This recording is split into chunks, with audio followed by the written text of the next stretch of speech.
Once upon a time, there was a little girl named Emma. She was 5 years old, and no matter what she tried to do, her parents and big sister would always say, "You're too little, Emma. You're too little to help bake cookies.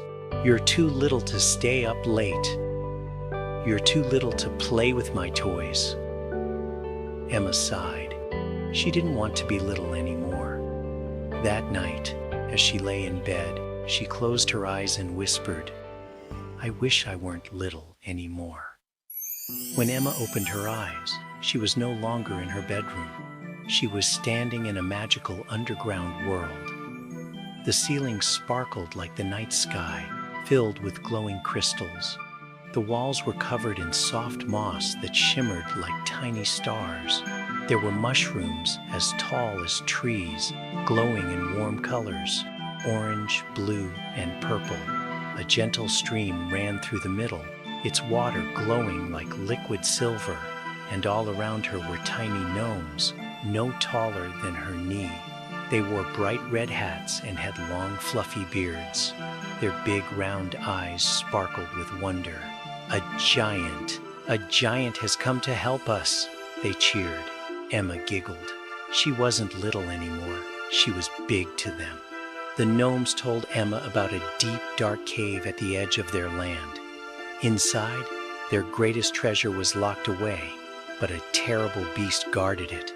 None of them were brave enough to enter. "Please, mighty giant," the gnomes begged, "help us get our treasure back." Emma felt nervous. She was just a little girl, wasn't she? But looking at the tiny gnomes, she realized she was big enough for them. With a deep breath, Emma stepped toward the cave. The entrance was wide and dark. As she walked in, the air grew colder. Shadows danced along the walls. Then, roar! A deep growl echoed through the cave. A huge, scary shadow appeared on the wall. Emma gulped.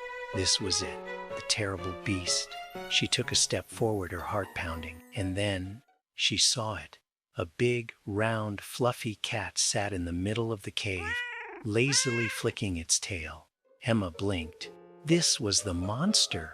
She burst out laughing. The gnomes had been scared of a fat, fluffy cat. The cat yawned and stretched its paws, then walked right up to Emma and purred. She picked it up and scratched behind its ears. It was the softest thing she had ever touched. She carried the cat out of the cave, and the gnomes gasped. "You tamed the beast," they cried. To celebrate, the gnomes threw a huge feast.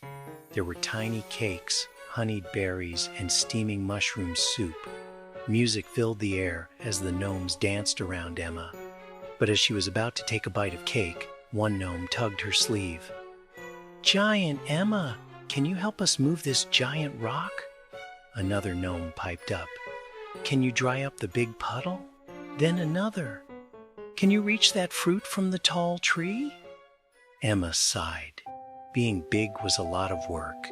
She thought about her warm bed, her parents, her big sister. Maybe being little wasn't so bad after all. "I think I'd like to be little again," she whispered.